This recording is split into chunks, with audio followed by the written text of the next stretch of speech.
Every Spanish noun is either masculine or feminine. There's no neutral option. Book is masculine. Table is feminine. Door is feminine. Car is masculine. This affects every sentence you speak because the articles and adjectives must match. Here's the good news. Spanish noun gender follows reliable patterns. Learn the patterns and you can predict the gender of thousands of words you've never seen before. English doesn't do this.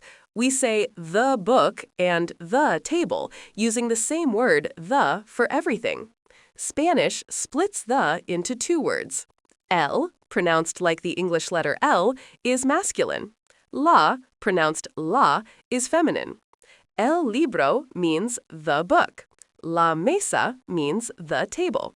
The gender of the noun determines which article you use. Here's why this matters. Gender isn't just about articles. It ripples through the entire sentence. If you want to say the white book, you need to make white match the masculine noun, el libro blanco. The O ending on blanco matches the masculine gender. But if you say the white table, everything shifts to feminine, la mesa blanca. Now the adjective ends in a to match. Getting the gender wrong won't make you incomprehensible. Native speakers will understand you. But it immediately marks you as a learner, and it affects every adjective and article in your sentence. So let's learn the patterns that make this easier. The most powerful pattern in Spanish, nouns ending in O are almost always masculine. Think of common words. Libro, which means book. Gato, pronounced gato, means cat when it's a male cat. Vino means wine. Museo, pronounced museo, means museum. Hermano means brother. All masculine, all taking el.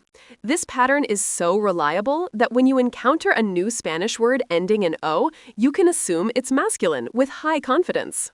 The matching pattern, nouns ending in A are usually feminine. Casa, pronounced casa, means house. Silla means chair. Mesa means table. Ventana, pronounced ventana, means window. Hermana means sister. All feminine, all taking la. These two patterns alone, O for masculine and A for feminine, cover thousands of Spanish nouns. Let's be clear about the limitations. These patterns aren't absolute rules. Some exceptions exist. The word mano, meaning hand, ends in O but takes la mano. The word dia, meaning day, ends in A but takes el dia. But exceptions are memorable precisely because they break the pattern. The vast majority of O words are masculine, and the vast majority of A words are feminine. Now let's look at nouns that don't end in O or A. Nouns ending in L, N, R, and S tend to be masculine. Think of papel, which means paper. El papel. Or pan, pronounced like the English word pan, meaning bread. El pan. The word amor means love. El amor. These consonant endings lean masculine. Meanwhile, nouns ending in D and Z tend to be feminine. Ciudad, pronounced ciudad, means city. La ciudad. Verdad means truth. La verdad. Luz, pronounced like loose but with a Z sound, means light. La luz. The D ending especially is a reliable feminine marker. There's another powerful pattern with word endings that indicate meaning categories. Words ending in CION are feminine. These often correspond to English words ending in tion. Nación means nation. La nación.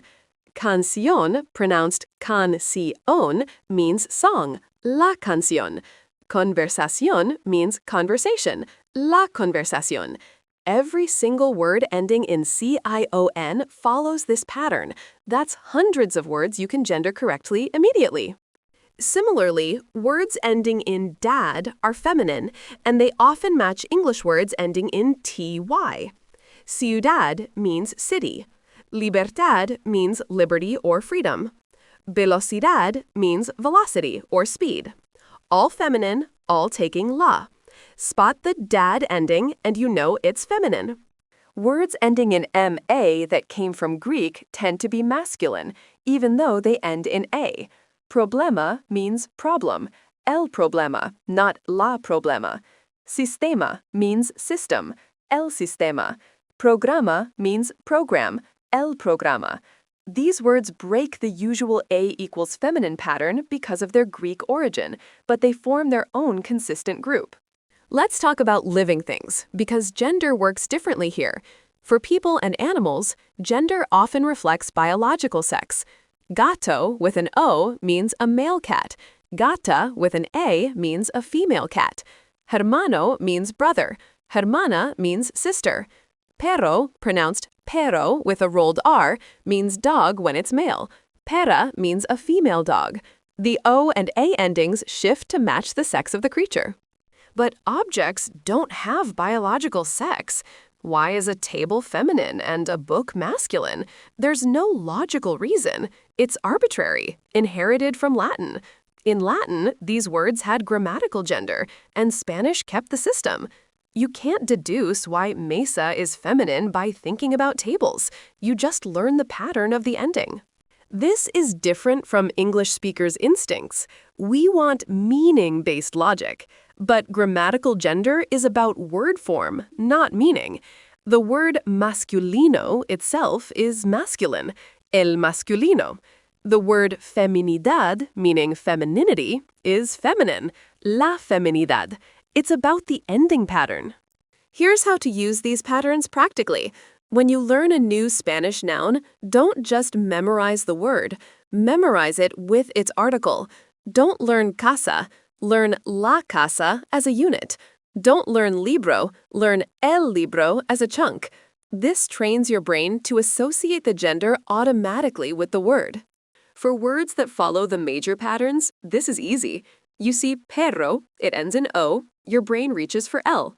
You see ventana, it ends in A, you reach for la. For the exceptions and the less common patterns, the article becomes part of the word itself in your memory.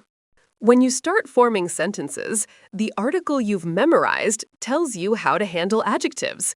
You know el libro is masculine, so you know to say el libro rojo for the red book. Rojo, ending in O, matches masculine. You know la casa is feminine, so you say la casa roja for the red house. Roja, ending in A, matches feminine. The article is your signal for everything that follows. What happens if you get the gender wrong? You might say la libro instead of el libro. Native speakers will understand you perfectly. The word libro clearly means book, but it sounds incorrect, the same way he go to school sounds wrong in English. The meaning is clear, but the grammar marks you as a learner. Every time an adjective needs to match, getting the noun gender wrong creates another error. That's why learning the correct article from the start saves you from multiple mistakes later. Here's your action plan. When you encounter Spanish nouns, look at the ending first. Does it end in O? Probably masculine. Does it end in A? Probably feminine. Does it end in sion or dud? Definitely feminine. Does it end in ma? Check if it's one of those Greek origin words, which are masculine. For everything else, learn the noun with its article as one unit. El pan, la luz, el papel. Say them together until the article feels automatic. This system isn't about memorizing thousands of individual genders. It's about recognizing patterns. The ending tells you the gender most of the time. And once you know the gender, you know how to build entire sentences around that noun. That's the architecture of Spanish working for you.